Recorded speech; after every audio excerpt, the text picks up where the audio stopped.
Hello. Something's come on my heart and mind, and I'd like to share it with you. People of God, you must understand something.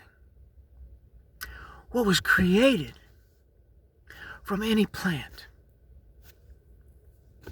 including marijuana, is beneficial for you in some aspect of your life.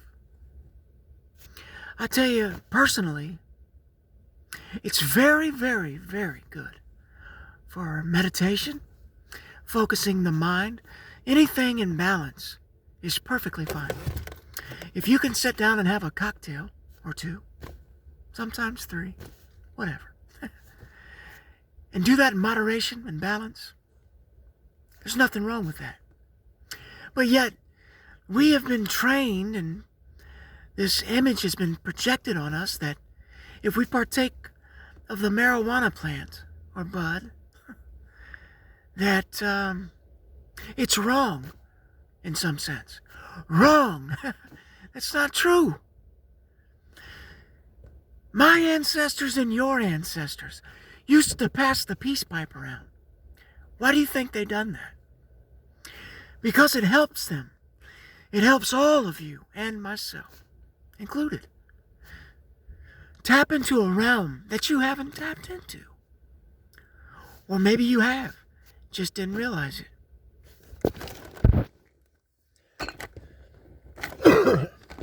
But that's the good thing. Excuse me. That is a good thing. But listen, here's the key. Balance. That's it. If it begins to take over your life, then it's becoming a problem and you're getting out of balance. Then you just need to pull yourself back into balance. You have the mind, people of God, sons and daughters. You have the mind to overcome anything without no one else's help. That's the truth. You have that power. It was bestowed in you. But what they don't want you to know is exactly that. Excuse me. And when I say they, because that's always that big question. Who are they? Well, let me tell you. The government. The entities who thought that they were unredeemable. And, well, hey, can you blame them? Playing a cat and mouse game, it's unfair. Put yourself in their shoes. Try that. I did. I sat long and hard about it. And guess what? I even experienced it. Under the bondage of this terrible, terrible, terrible doctrine. And that doctrine is the New Testament, in a sense, you know. But Jesus, Lucille, putting these heavy burdens. And not just that, but other religions. I speak of religion more so than anything, but I have a personal vendetta against Jesus, the name Jesus, because of what he stood for, what she made him stand for, was selfishness, and it's just not who I am. That's true. It's just not who I am. I don't want no glory, people. The glory that I want has been given to me. And I won't stand in the way of the divine.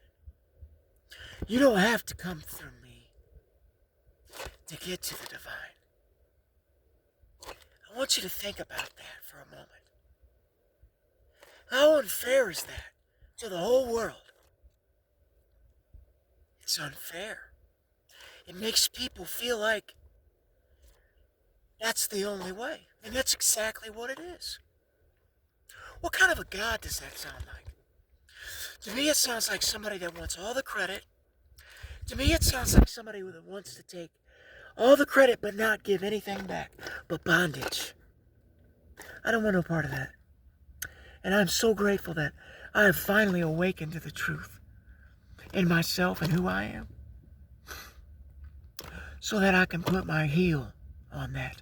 Because that, my friend, is the true enemy. Religion is the true enemy. Think about it. I want you to think about it, folks, if you choose to. But if you do, I assure you, you will gain great insight and knowledge into what I'm saying. Freedom is in spirituality. Bondage is in religion. Which way do you want to go?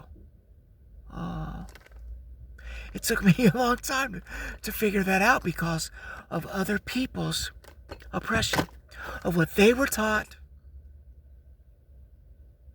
and not what they went inward and found for themselves.